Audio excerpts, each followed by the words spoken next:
I have the pleasure to introduce Sorin.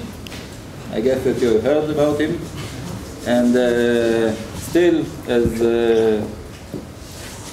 chairman, I should tell you that I will try to stop you within 1 hour, but please. Okay.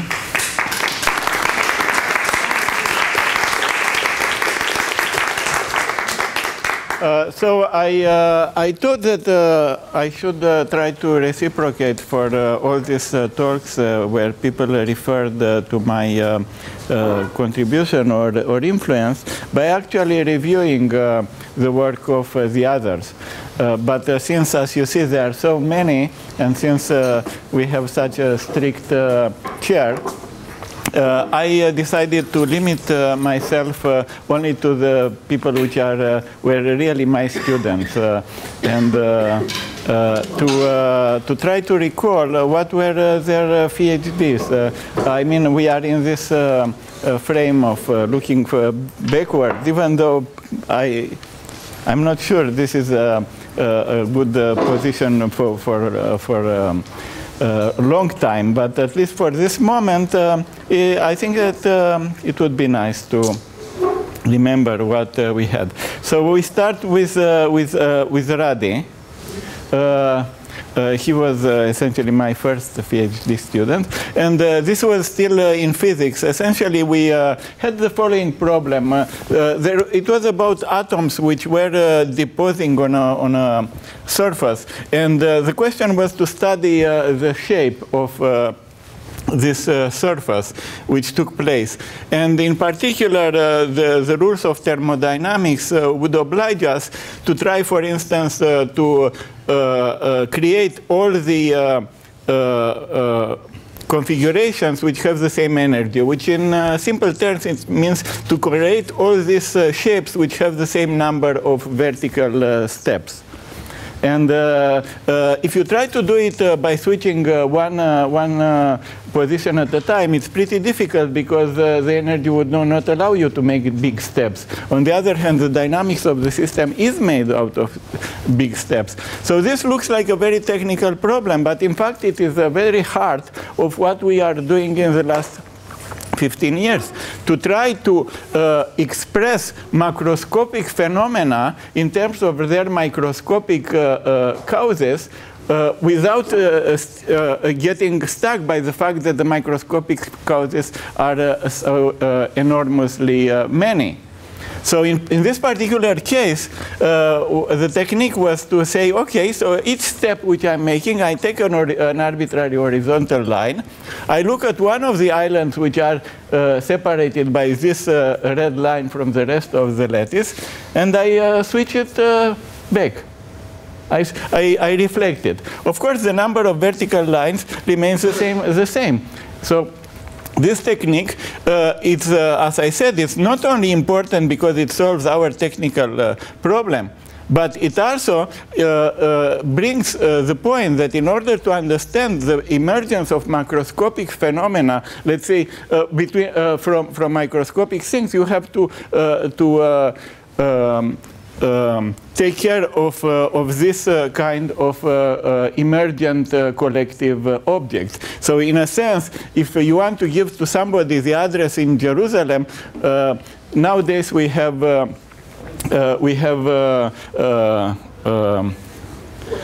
ways, but typically you say, okay, you go to Haratzofim. Now, what is Haratzofim? It's not. It doesn't have a boundary, but it has a meaning, and for human beings, that's all what we mean by understanding. So this was the beginning of everything else. It was inside the physics. Now, the next student, I'm jumping from one to another without necessarily connection. I see that Esti is alarmed, but you were the next one. I wasn't the next one after Rani. Who was the next one? Yanko was much before me. I came up to you. No. Okay, I remember that you and Shiki. Before I should have. I remember I was the second year in this university, and you and Shiki came after undergraduate course and wanted to make the master. Huh? That was only at the MA we did it. Oh yes, that's true. I have to say, Esti made her master in quantum gravity and got a great prize from California Institute of Technology for the best master thesis. And then we said, okay, if you are so good to do quantum gravity, let's try children scribblings. So we started to study it, and we thought that maybe, you know, we'll find some second-degree effect when meaning appears in some Fourier transform. And we were lucky, like always in all these projects which I am describing, that it wasn't a second degree effect, it wasn't some Fourier, third order Fourier transform. It was something very dramatic. The lines, as long as the child didn't have a representation, they was just playing there, they were fulfilling some mechanical law, which in fact is the same with, mathematically speaking, with the law of Kepler. And from time to time, not from time to time, at some time between the age of 2.5 and 3.5, they started to have these breaks. And Esti was capable of identifying this with some mental events which were associated with the emergence of meaning. That the child, out of a sudden, instead of saying, whenever you ask him, what is it, will say, I don't know, I just made some scribbling there. He would he or she would still say, if you ask about the smooth lines, she will still say, well, I don't know, I was just scribbling. But if you asked about this breaks into the motion, then the child would associate meaning to it. And I'm not going now to enter into the details of how Esti was capable of actually giving a very detailed description of how this happens, and it's very instructive. It's very instructive also in terms of our own psychology. Of course, the way it happens is not that I look at the chair and the chair enters in my eye and then it gets to my brain and I think about the chair. The way it happens is that there are spontaneous events in the brain which are empty shells looking for some meaning, and they are filled with whatever the external influences are giving us, in particular our own scribbling. So the young students, whenever you feel that you have some idea, but you and your supervisors ask you what is it and you cannot express it, then it doesn't mean you don't have an idea. You have just the beginning of an idea. And Estes continued to do this, and as always with all this project which I'm describing, at some stage I stopped understanding it. It went above me. In fact, I intended to start my talk with some quotation from Galileo, which said that it is said the professor which is not overpassed by his students. And in this respect, I have to say that I'm a terribly happy person, multiple happy person. In all these projects, I will try also to plug in some new twists, some challenging to the young people, because I guess 60 is not really the beginning of one's career. In particular, this issue of scribblings, it's relevant not only for young children, but it turned out to be very central to the description of and to the cure of, or rather to correction, if you want, of dyslectic phenomena. And you see here the difference between the drawing by a dyslectic and one which is treated after, exactly by combining music and the motion. And this is another. This is another example. You see the one of the dyslectic, it's not smooth, and the one of the treated or of the Yeah, of the treated one, it's much more similar to a normal person, which I'm not showing here. So I'm going very fast. I'm not getting deeper in any of these subjects. In a sense, there is a danger that whoever doesn't know in advance what I'm speaking about will not understand very much. But I want to give at least, as I said, there are two objectives here. First, to remind to ourselves what they have done. And I am proud to have to not have bothered them and allowing them to do what they did. And second, to make challenges for what can be done in the future. Another direction, which I think it wasn't discussed here. Janko did so many things that I have chosen by chance one which wasn't discussed. It's about creative ideas.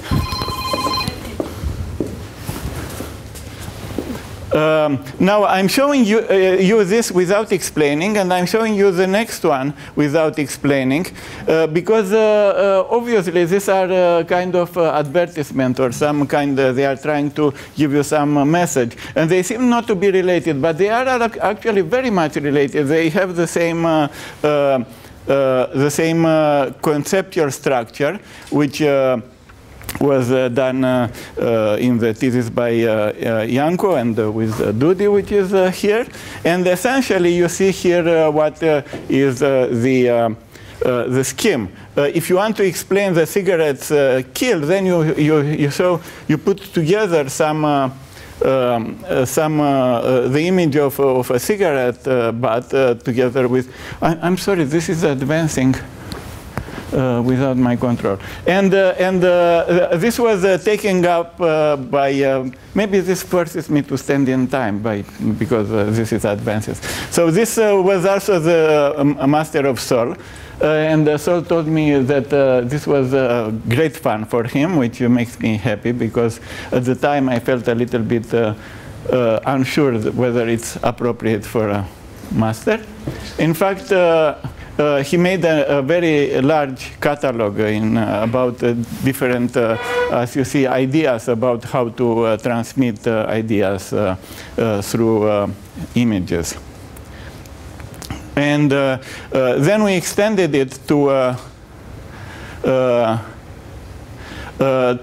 image originality. For instance, it's still this kind of triangle of putting two things which are separated to put together, except that in this kind of artistic expression, in order to get the effect, you have to have both a connection and a difference, some kind of tension between the two messages. And I hope it is clear. I don't have to explain. Yes? Do I have to explain more about it? Yes. You see, the point is that this picture is putting together children. They are similar to one another. But they are also different because one of them is very light skins. So this contrast between things which are the same and yet look different, it's very typical. And we found it in very many artistic expressions. For instance, take Romeo and Julia. Why is there a tension? Because on one hand they are enemies and on the other hand they are lovers. So we found this kind of, first of all, triangle of having two things which are connected, and in this particular case they are connected twice, once by a positive connection and once by a negative connection. And I will ask you whenever you don't understand to ask me, because in this particular case I declare that I'm not sure I will be completely explicit, but usually I'm saying in my classes that I cannot speak if I'm not interrupted.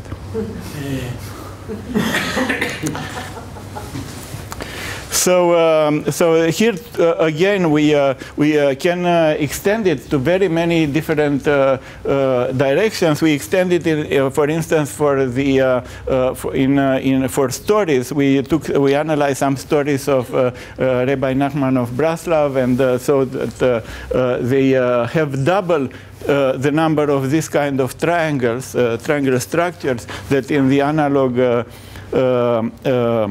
story, popular story, Ukrainian popular story on which his story was based.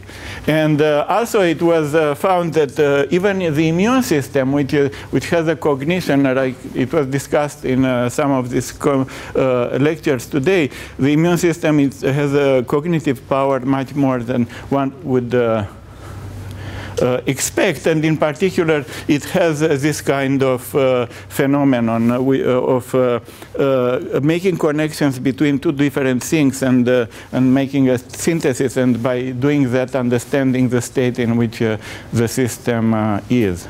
And so I'm not describing in detail, I'm just saying that there are other systems, both inside a person and also at the level of an entire society, in which, for instance, large portions of the internet, if you look at them, they are actually behaving in certain respects as if they have a collective intelligence, which is much beyond the sum of the intelligences of the components of that region.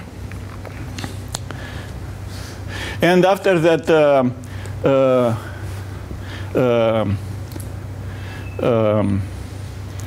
he went on and did something indeed in immunology, but I will not Sol Efroni, which did that master which I described. The next one, and I have to admit that it's not exactly chronological order, is Shachar. Where is Shachar? Over there. Ah, Shachar. Shachar actually did this wonderful discovery with no relation to our group, but since I admire it so much, I cannot help saying. He discovered the place in which if you put an electrode in the brain, at that place, you have an extra corporeal experience. Now, some people don't believe that such an experience exists, and bringing to a situation in which you can reproduce it anytime you like, that's quite something. But in addition to this, together with Moshe Idel, Shachar was able to connect it somewhat with the techniques of Rabbi Abulafia, and you have a book about that. What do you say? Supposed to appear in okay, so in this case it's true. With us, we did something more. We tried something very difficult, but we failed. We tried to explain the evolution of the signals within the brain network in a causal way, like, you know, one node exciting another, or maybe two nodes, finding. I'm sorry. Sorry. And in that case, we didn't quite succeed, but it is still a very interesting result that there was a clear separation of two parts of two sub-networks of the brain. One which is responding to the external excitations, and one which is just, so to speak, speaking to itself, as in fact we know that we do. But one thing is to know for ourselves, and another thing is to measure it and to see it by direct measurement. The measurements were electroencephalograms? EEG. What did you measure? It was the electric. And together with Shachar, we also came up. I came up with the idea of the toaster. which is essentially to oversimplify these techniques by which one identify certain diseases like schizophrenia or paranoia, and you feed this. If you find the patterns, you can feed it into some kind of very simple pattern recognition, because you know already what is the pattern you are looking for, and then you, in this direction, the hope was to try to. Oh, on top of this, it's actually giving. Giving sound.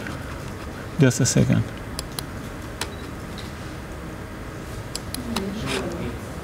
No, now you muted it. Okay.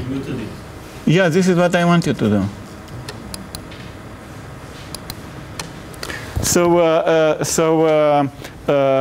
A step which I would dream to do about, but it's more difficult to do for all kind of, would be to return to this word association tests, which were invented by Carl Jung more than 100 years ago, and to visualize and to try to understand what are the patterns associated with the complexes of that particular person, and maybe refine it during recordings during sleep, and then trying to make this kind of synthesis. But socially speaking, it's very difficult. The two communities are not very compatible with one another. Did I say it politically correct? Okay, now we are getting to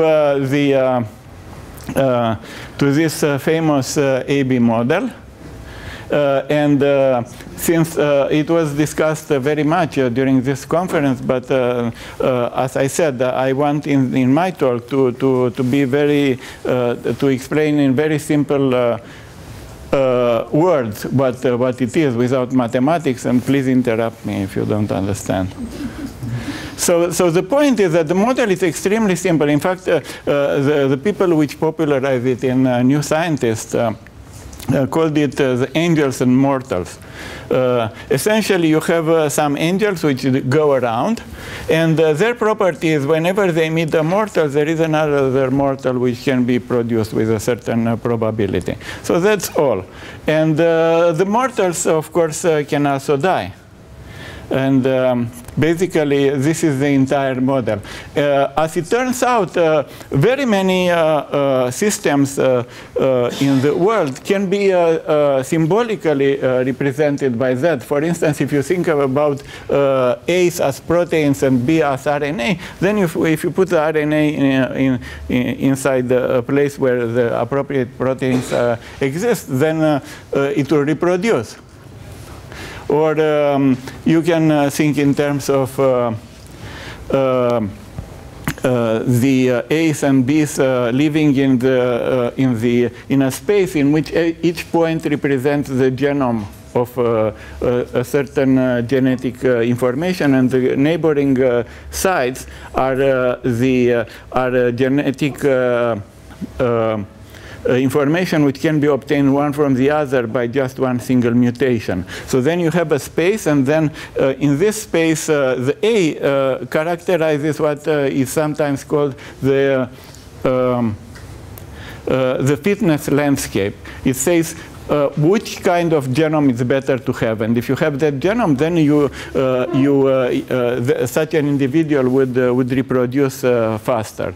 And the jump from one individual from one place to another would be the equivalent of some kind of mutation which took place, and therefore the individuals went from one genetic configuration to another, which has also different fitness. So there were also the immune system can be characterized again in a very schematic way in terms of such a model, and many other things, especially economic systems we have studied in this format, as in fact Gerard gave an example in his talk. So this kind of model in which you have an A plus B producing A plus B plus another B, and the B's can die, and you can also, if you want, you can introduce some kind of competition between them. When we started to study them, we studied them because we felt that beyond the mechanics, which, you know, something like chemistry, this system has the capability to create some emergent properties which are not existing at the level of the individual chemicals, so to speak, if you think about A and B as chemicals. So in terms of differential equations, I will not explain. I will say in words so that you don't depend on understanding it. Essentially, it says that the fate of the B's depend whether the number of A's times the proliferation rate between a B and an A is larger than the death rate. So that the births are more frequent than the death, and so the model essentially, if you take it seriously in terms of this kind of differential equations, which as I said, you don't have to understand them, because in fact that was exactly the point of the model. The differential equations don't hold in this case. The differential equations say that there is either a uniform decrease in the population of bees or a uniform increase in the population of bees, and actually. So either you have a situation in which the entire Earth is filled with population, or, which is much more likely given the limitations in the food and in the capability of reproduction, that the entire population will go down. And in fact, it was pretty surprising, and this is why we had to give rigorous proof of it, that as opposed to the continuous representation, this kind of differential equations representation, which gives this sad prediction that the entire bee population will die if the death rate, if the birth rate times the density of A's minus the death rate is less than 0. The original model, the one which is really in terms of agents, has some microscopic fluctuations in which what happens is that even in average there are not enough A's to reproduce the bees proportional to more than proportional to their death. In fact, by just chance, it always happens that in some places there will be enough A's to ensure that the bees are growing. So this phenomenon leads to a situation in which indeed most of the space, this blue background, it's indeed empty of bees. But there are this kind of islands which, of bees in which they are growing, because they're just by chance in that particular moment there are enough A's there to win over the death. And we have proven that if the Earth, if you want, is large enough, then no matter how large is the death rate and no matter how weak it is the birth rate, you still would have a proliferation of the bee population. It will survive. So, and not only that, but these islands, in fact, which of course they appear spontaneously. We don't put them by hand. They start behaving in an adaptive way. Whenever there is a new fluctuation of A, suppose that here the A's which were sustaining this island are dying, but there is some other A's accumulated just by chance next to it. Then this island will move there. The bees themselves, of course, don't move. They just move completely randomly. They don't follow the A's. But the island itself, the emergent object, moves. So more we studied it, more we got convinced that this is a very good mathematical metaphor for the way in which adaptive macroscopic objects appear and develop and never die. As Yoram explained, that even if one of the islands die, there will be some other island which will be born in its neighborhood from the rests of the bees which are from this line. So not only, so in terms of our own existence, not only that the living matter organized in cells which allowed them to survive, not only the cells organize themselves in organisms like us, which are adaptive to the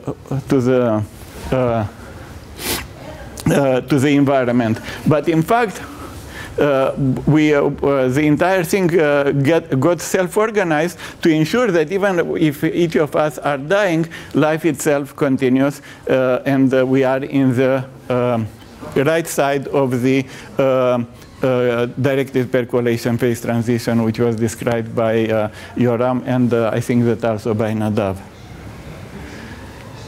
So this has a lot of implications which were discussed by Yoram and by Nadav and us and others. And the point is that out of a sudden you realize that the cells and the species in these interpretations which we described are just the tricks which life invented spontaneously in order to ensure its own existence in an environment in which, if you just think in terms of averages, it was condemned to death in a very clear and sharp way. So these are some more mathematical things which but still, I wanted to jump over this. So these are simulations which were done. I think Yoram did this, no? This graph, who did it? Maybe Eldad. Yeah, he's not here. He wanted to be here, but he's abroad. So the point is that the theory predicts very many things, but one of them is that the chance of survival of life of these bees depends on the size of the lattice. So these are two runs exactly with the same parameters, except that this is on a 30 by 30 lattice, and this is a 100 by 100 lattice. And you see indeed that on one of them the life could not be preserved, but on this one it was preserved. And I'm asking you to look at this particular way in which it went. It went first down because the islands were not yet organized. We started from a completely random configuration. Then the islands started to organize, and then what you see here are the disappearance, the results of sudden collapses of islands. So this kind of, we call it nowadays lambda cusps, and this kind of, you can call it crossing exponentials, because essentially they are one island decaying, the previous island which lost his ace is decaying, and the new island where a new ace appeared is going up. So one is going down, one is going up, and it gives you this kind of shapes. So these shapes were predicted by the theory, and then Gur.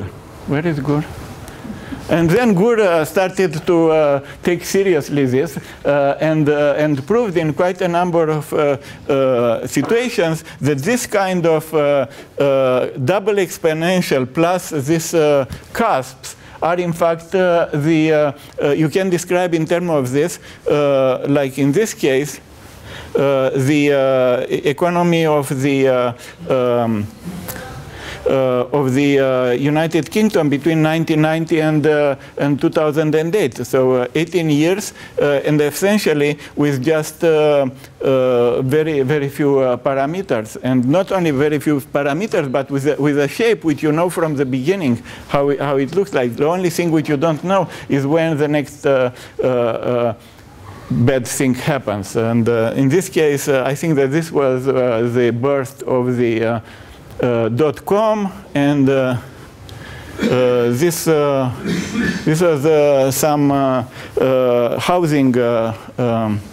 housing crisis, which Peter should know more about it. I think that he even predicted it. 2006. Yes. Then indeed it's this one. So if you think that these are just isolated examples, as you see, this cross exponentials thing is indeed confirmed in almost every single country which had a shock, and then we measured that from the shock, and then you get this double exponential. And in sometimes you get even this lambda cusps because during the recovery from one shock there was another shock. In particular, I don't have it here.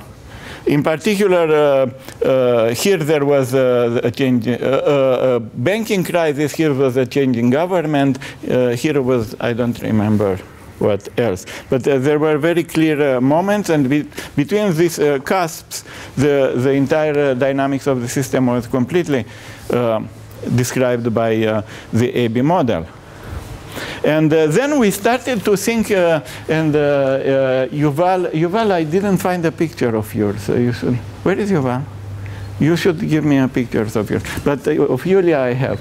So we said, oh, just a minute. Maybe we can understand this model, this Lotka-Volterra prey-predator model in a new light in terms of this AB model. So much of what Yoram was saying is similar with what we found here, in the sense that, and it's in a sense very, how should I say, morally interesting. Because you would think that if you have a population of prey and a population of predators, the survival of the prey species will depend on how they take advantage of the environment. If they are capable of spreading more, then they would be more successful. And you would also think reciprocally that if the predators are better predators, then the entire species of predator would be better. But in fact, the situation is very different once you understand that the prey is not living on in a uniform space, but in fact it's living in isolated islands. In such a case, look what happens. The yellow points are A's. Actually, they are red, but because they are inside an island of B's, then green and red, it's yellow. This I don't have to explain, yes? And the predators are the blue. So what happens is, you see, wherever there is an A, there is an island, a green island around it. So whenever there is an A, you can think that it's some water source or a spot where there is enough sun for the bee animals to grow. You have this green islands of bee. And suppose that there is some predator, either microscopic, like a disease, or really a lion, and you can think about the blue as lions and the green as giraffes. And if the predator is very, very efficient, then it eats the islands in which is able to get. But then it eats them before the A's are moving around, and it allows the islands to meet other islands. So the islands which were not which didn't meet yet the islands of the which were infected, they will survive. So this is because the seas were so fast in destroying those islands. If the seas were not so efficient, then they would have been able to keep a situation in which the islands of B exist and also the sea exists. But as it is now, you see, the entire thing ended up with the sea population disappearing, but the bee population still being there. And after that, let me see if you understood. You know what happens after that? There are no seeds left. What happens with the bees? Dying. Why? There are a lot of A's here. Each time the A's will meet the bees, they will multiply. They multiply. They remake the initial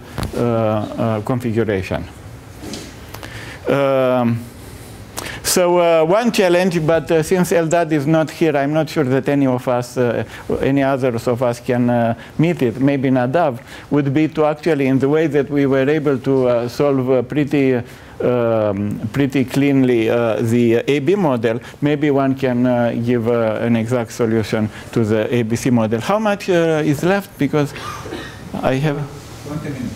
Ah, okay. Plenty of time. Do you want to solve the problem in these 20 minutes? You have the solution already, huh? It's going to appear in PNAS. So the next one is Shiki. Shiki. And actually, the entire story started with Shiki. I was teaching a normal course in physics. It was a course of statistical mechanics. And I was explaining that the Boltzmann law, it's not really a physical law, but it's much more basic. Because if I give everybody here 100 coins, and then everybody goes around, and whenever somebody meets face to face, the one which smiles first gets one coin from the other, except if the other is left without coins, then nothing happens. And then the question is what would be eventually the distribution of wealth, of coins, between people here. And of course, it's an exponential distribution. It's a Boltzmann distribution. And then Shiki said, oh, gee, maybe this is a good model for economics. And it turns it is, not for the wealth, but for the logarithm of the wealth. And once you have an exponential of a logarithm, it's essentially a power law. And this is how it started, but of course it continued with, eventually it got to a book, which was very successful. Not money-wise, of course. So the thing which we really wonder to this very day, and we like it very much, and we are making research, or at least I lately in the last weeks started to make research again on it. It's something which maybe I will not impress you with our results, but the mere explanation of the basis of our results, it's already interesting. So this guy, Pareto, more than 100 years ago, made the following statistics. He asked himself, if I make on a graph, I put the wealth of the richest person in the world, like in our case, it's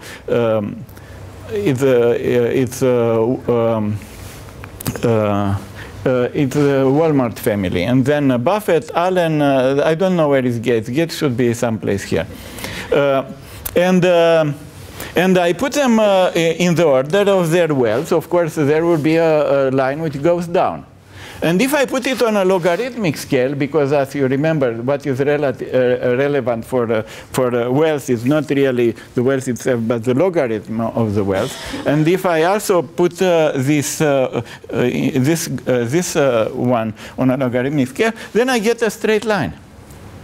You see, this sometimes, for physicists, we take it for granted, but when we try to explain it to, let's say, somebody which is a biograph of Buffett, he will say, how dare you say to me that Buffett has exactly this wealth because of this mathematical model? I know exactly what he did. He invested that much in here and that much in there, and this is why he has the wealth, not because you have this mathematical law. So this interplay between microscopic causality and macroscopic causality is not trivial at all.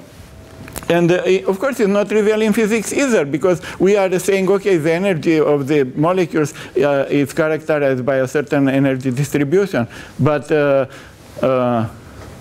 of course, each molecule has a particular energy for very good reasons. Each particular one. So this is a kind of deep semi-philosophical problem. The point is that indeed the wealth of people, and not only like here the Forbes 400, the 400 richest people in the world, but in fact most of the population has this kind of property. And what Shiki has done in his thesis was to discover that if you think about a completely different number, suppose that, so forget, until now I gave you some information about the wealth of people in that economy. And now I'm following the fluctuations of the market index. How much money is in the stock market of that economy. And of course, the probability that the stock market would return to the same value, it's smaller and smaller as time passes. I mean, the probability that after 1 second I return to what it was, it's very high. But the probability that 1 year from now the stock market would have the same value like now, it's much less. So it turns out that it goes like a power law 2. So on a logarithmic scale, but this time it is the time and the amplitude and the probability of returning of the market returning to the same place. It's a power law. And this theory of Hickey says that look, these fluctuations, you might think that they are random fluctuations, and they are random, but they are essentially the result of operations which are made by the individual people with the individual wealth. And since the influence of each of them on the market is proportional to how wealthy they are, it means that the characteristic of the fluctuations, the way the fluctuations are distributed, is very similar with the distribution of wealth in that society. So we got to a conclusion which, just based on normal economic thinking, would never occur, because these are two very different objects. These fluctuations which are happening all the time, and the wealth distribution, which changes from year to year, but in a rather mild way. And still, when you measure both of them, you describe them on these particular graphs, and you measure the things, you get that indeed alpha and beta are extremely close to one another. How much time I still have? 15 minutes or something. 13 minutes. Okay, good. Real precise answer. Okay, so one thing which we could try to do, but of course you can tell me if you want to do it alone, is to go not only to show that functionally speaking there is this very strong connection between the fluctuations of the stock market and between the wealth of the individuals in that economy, but actually to go individually to show that indeed certain events in the wealth of the individuals have a clearly distinguishable effect on the fluctuations of the market. It's not easy, but it's probably not impossible. And I think that it will be much more convincing, because as we do it now, we have to teach people what is Pareto law and what is Levy distribution. Not this Levy. A mathematician of the beginning of the previous century, and all kinds of things. While if you just show that, look, you see these fluctuations, these fluctuations, these fluctuations are related with some particular event of a particular large player, then people would be much more convinced that in fact the apparently completely random behavior of the market is after all not that random. Okay, the next thing is Danny. So, and this is called percolation. Danny explained more or less. Yes, contagion, you explained in your talk. Essentially, what you see here is that there is a very large lattice. This is why you see them as points, but essentially it's a lattice. And each node, when it's contaminated, has a certain probability to contaminate some of its neighbors. And for certain probability of contamination, you fill the entire lattice. And for some other values, which in fact I took values which is just below that value, you see that you get only part of the lattice conquered by the by this disease. But it doesn't have to be a disease. It can be that you just bought a new smartphone or something like that. So it's in terms of propagation of buying of products or ideas or many other things. The important thing is, as you see, this figure is very irregular. In fact, it's a fractal. You see, there are many holes. There are clusters of all kinds of sizes. There is a small cluster here, but it's part of a cluster which is inside the cluster. And therefore, the typical behavior is like this. If you are significantly below that, that probability of contagion, then essentially the entire process finishes very fast. This is a logarithmic scale. So here it's after 12 steps. If you are exactly at the level of this, in the mid, in this, we call it critical point, then the process can go for thousands of steps, but eventually it might stop. And if you are significantly above this critical probability, then the process will increase. But of course, it will not increase like Bass curve says, which was shown before, which would be a curve which looks like this, very smooth and very causal. So in fact, Danny, at some stage after making the PhD in physics, decided that it's time that the people from other fields will know that. And Janko was already in that field. So together they actually, instead of plotting the evolution of sales at the macro level every month or something like that, and then you don't see this fluctuation. So if you see, you don't know their nature, they were able to actually show exactly that, in fact, the fluctuations of the sales in a market are governed very much by this kind of, after all, very simple dynamics. And in fact, these graphs I copied from their other paper, in which he explained not only that, but they also explained how the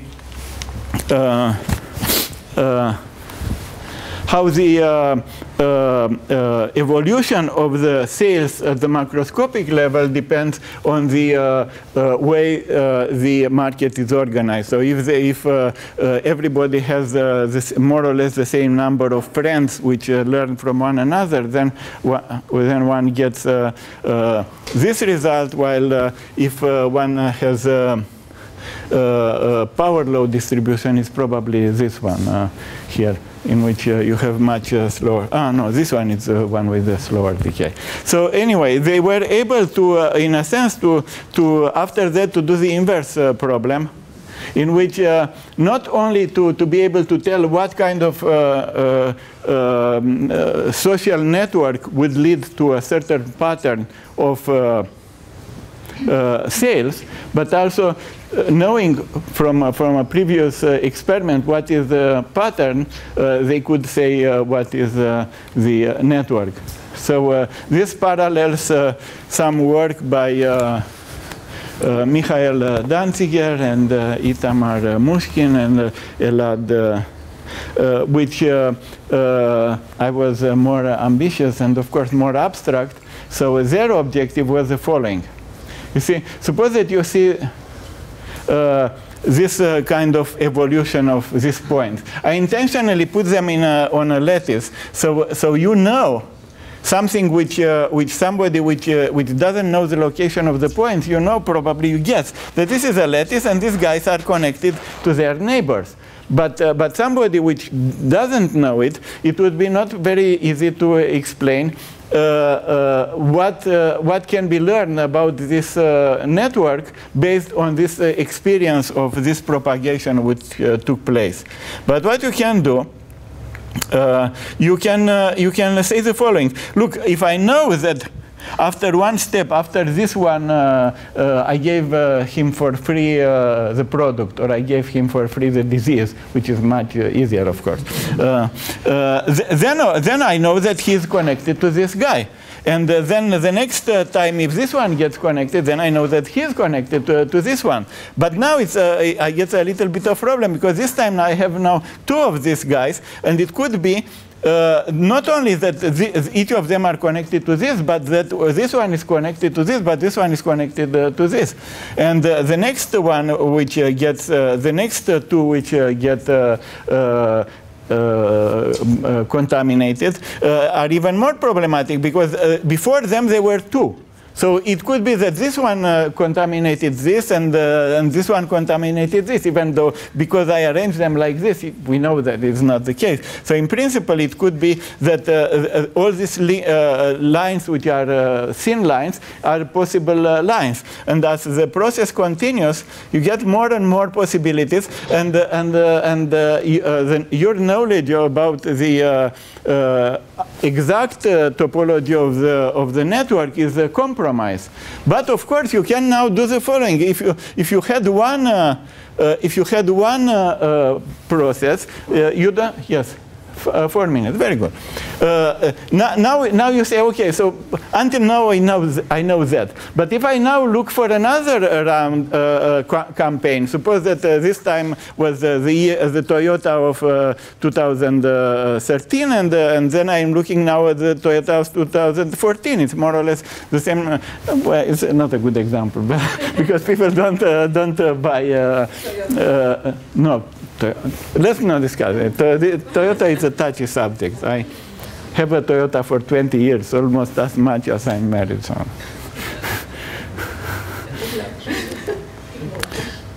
So we want to keep the Toyota, but I'm not sure it's possible. Okay. Anyway, so now if I have this new campaign, then some of the lines are going to be ruled out, because if after this got contaminated, but this and this not, it means that this link is indeed existing, but all these other ones are not existing. And as the process goes on, there are more and more lines which are ruled out. So you see, after 2 campaigns, already I know very much about the network. The only thing which is left unclear is this one. So if I'm lucky that the next time the process starts from one of these points, then after 3 campaigns, I know absolutely everything about my market. The third is exactly in the right place. Huh? If the third is exactly yes, in the right place. Of course, Itamar knows better than me, because this is his work. But but he actually proved that this method works pretty well. Okay, next one is a guy. He didn't finish yet, but he will. Okay, so he essentially studied this 2 dynamics to fail. Natasha spoke yesterday about this work, and at the beginning we thought that the results are we had essentially the trade connections between almost all the companies in Italy, and we were trying to reconstruct what is the influence, what is this kind of contagion. So suppose that you have some clients which are problematic from the point of view of their economic strength. Would it reflect on your growth next year? And we found that no. And we were very surprised. And then at some stage, they did the measurement only for the companies which actually failed. For the companies I'm sorry. Essentially, what I don't have time to remember because I have 2 minutes. But essentially, the point is that if the company is sticking to its own clients, and if the clients are going down, then the company, of course, goes down. However, the companies which are really succeeding, they are capable. They are the ones which are capable to substitute, to change the network, to substitute a link which disappeared with another link which wasn't there at the beginning. So maybe this is not a very deep explanation, but in terms of the total unknown which this kind of networks are characterized nowadays, because the banks in general don't give researchers this kind of detailed data, it's quite a telling thing. Because this was even in the middle of the crisis in 2007, 2008. So even there, most of the companies were not affected by the failure of their client. And it's finished, huh? Okay, so I had only a few more. Thank you.